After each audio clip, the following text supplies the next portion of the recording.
आज हम बात करेंगे दुर्खाइम्स थ्योरी ऑफ सोशल कंट्रोल, यानी इमानुएल दुर्खीम का सामाजिक नियंत्रण का सिद्धांत। इससे पहले हमने एक सिद्धांत रॉस के सामाजिक नियंत्रण के सिद्धांत पे बात की थी। चूँकि सामाजिक नियंत्रण का के सिद्धांतों को समझे बिना हम सामाजिक नियंत्रण को सही ढंग से नहीं समझ सकते। समय समय पर अनेक समाजशास्त्रियों ने इसके विभिन्न सिद्धांतों को प्रस्तुत किया है। कल रॉस के सिद्धांतों में जो बात कही थी, आज हम उससे थोड़ा सा डिफरेंट दुर्खीम के सिद्धांत की बात करते हैं। जब हम सामाजिक नियंत्रण की बात करते हैं तो किसी भी समाज में सामाजिक नियंत्रण अति आवश्यक है। सामाजिक नियंत्रण के अभाव में व्यक्तियों के व्यवहार समाजोनुकूल नहीं होकर विपरीत होने लगते हैं। कुछ व्यक्तियों के व्यवहार सही हो सकते हैं, लेकिन ज़्यादातर व्यक्तियों के व्यवहार स्वच्छंदकारी हो सकते हैं। ऐसे में किसी भी समाज में नियंत्रण अति आवश्यक रहा है। प्राचीन काल से लेकर वर्तमान समय तक ये नियंत्रण का रूप देखने में आता है। प्राचीन समय में सरल समाज थे तो समाज नियंत्रण की उतनी ज़्यादा ज़रूरत नहीं थी।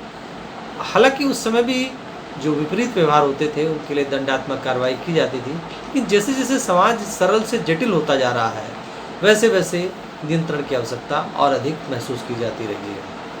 इसी कड़ी में आज हम दुर्खीम की बात करते हैं, इमानुएल दुर्खीम की बात करते हैं। जैसे कि आप सब जानते हैं, हमारे प्रारंभिक समाजशास्त्रियों में इमानुएल दुर्खीम का नाम विशेष रूप से लिया जाता है।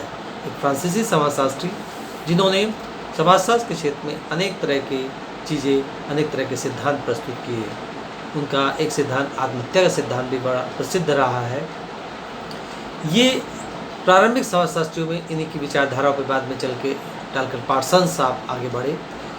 अब हम बात करते हैं इमानुएल दुर्खीम के सामाजिक नियंत्रण के सिद्धांत। इस लेक्चर को सुने, पूरा सुने, तभी अच्छी तरह समझ में आएगा।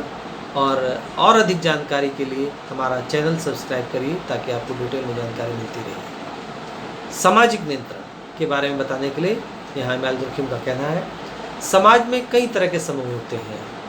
किसी भी समाज की बात कर लें, चाहे वो अमेरिकी समाज की कर लें, भारतीय समाज की बात कर लें, प्राचीन समाज की बात कर लें, वर्तमान समाज की बात कर लें, तो अनेक तरह के समूह बन जाते हैं अलग अलग हितों को लेकर। उनके अपने अलग अलग हित होते हैं जिसके हिसाब से वो अपने समूह का निर्माण करते हैं। विभिन्न हितों वाले समूहों का समाजीकरण करने के लिए सामाजिक नियंत्रण आवश्यक है। मतलब प्रत्येक समूह के अपने अलग अलग हित होते हैं, लेकिन वो हित के अनुसार काम करते रहें, इसके लिए ज़रूरी है उनका सोशलाइजेशन होता रहे। उनका सोशलाइजेशन सही ढंग से होता रहे, इसके लिए ज़रूरी है उनको सोशल कंट्रोल में रखा जाए, सामाजिक नियंत्रण में रखा जाए। तो ये सिद्धांत सामूहिक प्रतिनिधान के सिद्धांत पर आधारित है। अर्थात इमानुएल दुर्खीम का जो सिद्धांत है सामूहिक प्रतिनिधान का, उसके अनुसार ही सामाजिक नियंत्रण को समझा जा सकता है। सामूहिक प्रतिनिधान की जब बात करते हैं तो सामूहिक प्रतिनिधान में हमारी जो प्रथाएं हैं, हमारी जो परंपराएं हैं, हमारे जो विश्वास हैं, रीति रिवाज हैं, हमारी जो कानून व्यवस्था है, वो सबको प्रभावपूर्ण बनने से समूह के कल्याण को प्रोत्साहन मिलता है। अगर ये सब चीज़ें प्रभावपूर्ण रहती हैं तो उससे समाज का कल्याण होता है, समाज के कल्याण को प्रोत्साहन मिलता है। इमानुएल दुर्खीम ने समूह के व्यवहार द्वारा व्यक्तियों के व्यवहार को नियंत्रित किया जा सकता है, ऐसा बताया है। मतलब उनका कहना है एक व्यक्ति स्वच्छंदकारी हो सकता है, लेकिन समूह का व्यवहार उस व्यक्ति के स्वच्छंदकारी व्यवहार पर रोक लगाता है, समाज अनुकूल व्यवहार करने के लिए प्रेरित करता है, प्रेशराइज करता है, ताकि वो व्यक्ति समाजोनुकूल व्यवहार करने के लिए आगे बढ़े। इसमें अगर हम बात करते हैं गांव की, परिवार की, तो उनका बना रहना सबके कल्याण के लिए इंगित करता है, यानी सबके कल्याण के लिए आवश्यक है। क्योंकि जब हम देखते हैं कुछ व्यक्ति जो परिवार के अभाव में या परिवार का उसका परिवार नहीं रहता तो वो गलत व्यवहार करने लगता है, लेकिन परिवार में रहते हुए, गांव में रहते हुए, शहर में रहते हुए, यानी एक ऐसी स्थान पर रहते हुए व्यक्ति समाज अनुकूल व्यवहार करता है। अर्थात सबके कल्याण के लिए आवश्यक है कि परिवार का मेंबर रहा जाए, परिवार नामक संस्था रहे, गांव रहे, शहर रहे, तो उससे एक तरह से सबका कल्याण हो सकता है। संसार के अनेक देशों में अगर हम देखते हैं औद्योगिक क्रांति के फलस्वरूप औद्योगिकरण की प्रक्रिया तेज़ी से आगे बढ़ी, जिससे एक नए तरह का श्रम विभाजन पैदा हुआ। अर्थात हालांकि श्रम विभाजन का दृष्टिकोण पहले भी था, लेकिन औद्योगिकरण के फलस्वरूप ये श्रम विभाजन का दृष्टिकोण देखने में आया। श्रम विभाजन से अनेक तरह के हितों का निर्माण हुआ। जैसे कि शुरुआत में बात कर रहे थे हम कि समूह के अनेक हित होते हैं या हितों के हिसाब से समूह का निर्माण होता है। उसी तरह से औद्योगिकरण की प्रक्रिया जब तेज़ी से आगे बढ़ी तो अनेक तरह के उसमें समूह दिखाई दिए और उनके अनेक तरह के हित दिखाई दिए, यानी वहाँ पर अनेक तरह की कैटेगरीज दिखाई दी। अर्थात श्रम विभाजन में अनेक तरह के हितों का निर्माण हुआ जो परस्पर एक दूसरे के विरोधी थे। मतलब उसमें जैसे हम कह सकते हैं कि एक टेक्नीशियन का वर्ग हो गया, एक सुपरवाइज़र का वर्ग हो गया, एक मैनेजर का वर्ग हो गया, एक सीनियर मैनेजर का वर्ग हो गया, एक चेयरमैन का वर्ग हो गया। मतलब इन अनेक वर्गों का जन्म हुआ, इन वर्गों का निर्माण श्रम विभाजन से हुआ और इनमें आपस में टेंशन हुई। सबके हित अलग अलग थे और इन हितों में व्यवधान, इसी को कार्ल मार्क्स बाद में वर्ग संघर्ष की बात करता है। यहाँ पर इमानुएल दुर्खिम ने कहा अनेक हितों के निर्माण हुआ इमानुएल दुर्खिम के हिसाब से जो परस्पर एक दूसरे के विरोधी थे। मतलब सुपरवाइजर का वर्ग उसका हित अलग था, वो वहाँ टेक्नीशियन जो छोटे दर्जे के थे उनके विरोधी हो गए, दोनों एक दूसरे के विरोधी हो गए। तो श्रम विभाजन की प्रक्रिया में व्यक्तियों के जो स्वार्थ थे, उद्देश्य थे, मूल्य थे के अलग होने के कारण, मतलब अलग अलग समूह के अलग अलग स्वार्थ थे, अलग अलग मूल्य थे, अलग अलग मूल्यों और स्वार्थों के कारण उनके समूह में पृथकता आती गई। ऐसी स्थिति में एक तरह से समाज में अव्यवस्था फैल जाती है पृथकता आने से। ऐसी स्थिति में समाज को में अनियंत्रण की स्थिति देखने में आती है और अनियंत्रण की स्थिति का समाधान सामूहिक प्रतिनिधान के माध्यम से किया जा सकता है, ऐसा इमानुएल दुर्खिम कहते हैं। जो सामूहिक प्रतिनिधान है उनमें हमने बात कही थी, विचार की बात की थी, भावनाओं की बात कही थी, विश्वास की बात कही थी, उनको कहते हैं जिन्हें समूह के सभी व्यक्ति मानते हैं। मतलब ये जो विचारधाराएं हैं, जो विश्वास हैं, भावनाएं एक व्यक्ति की नहीं होती, ये समूह की बातें होती हैं।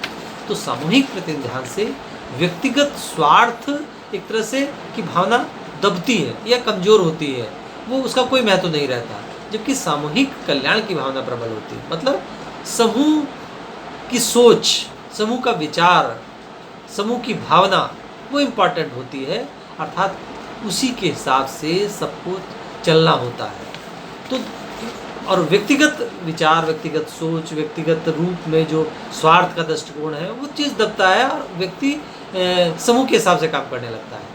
इमानुएल दुर्खिम कहते हैं कि समूह को समाज की वास्तविकता, मतलब वो ये कहते हैं समूह को वो समाज की वास्तविकता मानते हैं, यानी समूह इम्पॉर्टेंट है, वास्तव में समाज समूह के हिसाब से ही चलता है। व्यक्ति की अपेक्षा समूह को विशेष मानते हैं, यानी यहाँ पर व्यक्ति विशेष नहीं है, समूह विशेष है, क्योंकि नियंत्रित व्यवहार समूह के हिसाब से किया जाता है, तभी तो समाज व्यवस्था मेंटेन रहेगी। व्यक्ति बाह्य दबावों के कारण एक तरह से जो व्यवहार करता है वो अपने सोच के हिसाब से व्यवहार नहीं करता, बल्कि दबाव के कारण व्यवहार करता है। वो दबाव किसका होता है? समूह का दबाव होता है।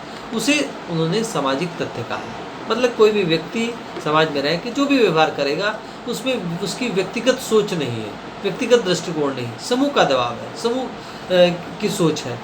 ऐसी स्थिति में जो बात इन्होंने कही, जिस व्यवहार की बात कही, वो उसको उन्होंने सामाजिक तथ्य कहा, जिसे उन्होंने बाह्यता व बाध्यता, जैसे उन्होंने सामाजिक तथ्य में बाह्यता और बाध्यता की बात की। इमानुएल दुर्खिम ने खासकर उनकी दो किताबें का अवलोकन किया जा सकता है, the rules of sociological method और the elementary forms of religious life, जिससे आपको ये चीज़ और अच्छी क्लियर हो सकती है। बाह्यता, अब बाह्यता क्या होती है?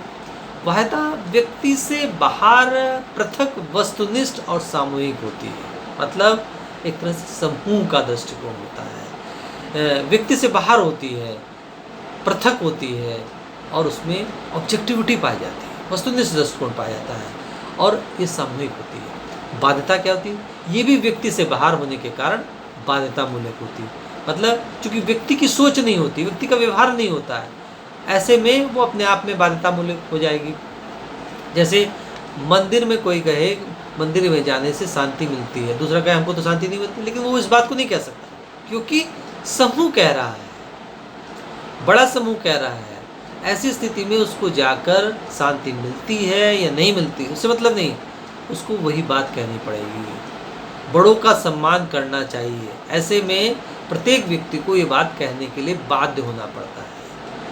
बहुत सारी ऐसी बातें हैं जिसमें एक व्यक्ति अंदर से कुछ और सोचे, उससे मतलब नहीं है, समूह क्या सोच रहा है उसके हिसाब से व्यक्ति को अपने विचार प्रकट करने होते हैं। यानी यहाँ पर एक तरह से बाध्यतामूलक रूप से वो दबाव डालती है, यानी समूह दबाव डालता है। बाध्यता का आधार क्या है? नैतिकता है। बाध्यता क्यों मानता है आदमी? नैतिकता के आधार पर। वो इसलिए मानता है कि समाज कह रहा भैया, केवल मेरी भी सोच नहीं चलेगी, यहाँ पर उसकी भी सोच चलेगी, उसकी भी सोच चलेगी, यानी सब जो कहते हैं वो सही होगा, ऐसी बात मानकर वो आगे काम करता है।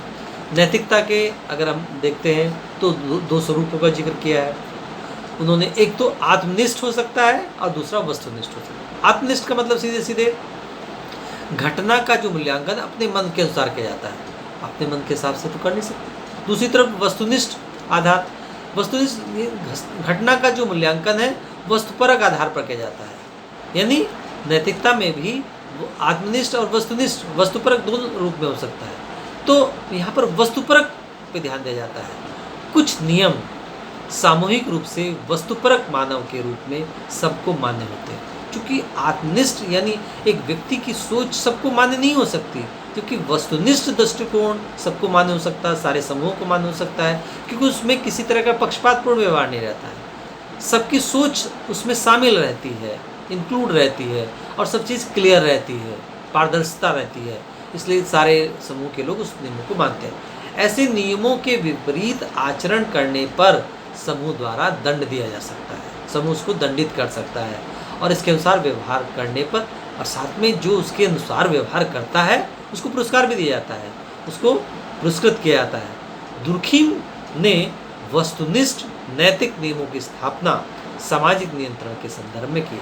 मतलब वस्तुनिष्ठ नियमों के अनुसार अगर समाज में चलता है व्यक्ति, तो समाज में नियंत्रण स्थापित रहता है, नियंत्रण के संदर्भ में उसको समझाया जा सकता है, और इस तरह से ये व्यवहार समाज पर बाध्यतामूलक रूप में दबाव डालते हैं। हालांकि इमानुएल दुर्खीम ने सामूहिक प्रतिनिधान की बात कही है, लेकिन लैपियर इस पे इसकी आलोचना करता है। उनका कहना है कि इमानुएल दुर्खीम सामूहिक प्रतिनिधान की जो व्याख्या है, उसकी जो अवधारणात्मक दृष्टिकोण है उसको क्लियर नहीं कर पाए, उन्होंने उसकी आलोचना की है। वो कहते हैं इसका उपयोग आत्मसंतुष्टि के लिए किया है।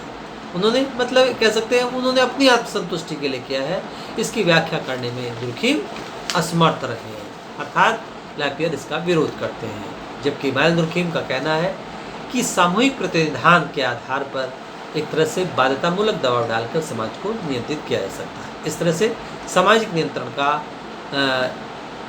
दुर्खीम का सिद्धांत से हमको काफ़ी बातें क्लियर हो जाती हैं। आगे हम दूसरे सिद्धांत की बातें करेंगे।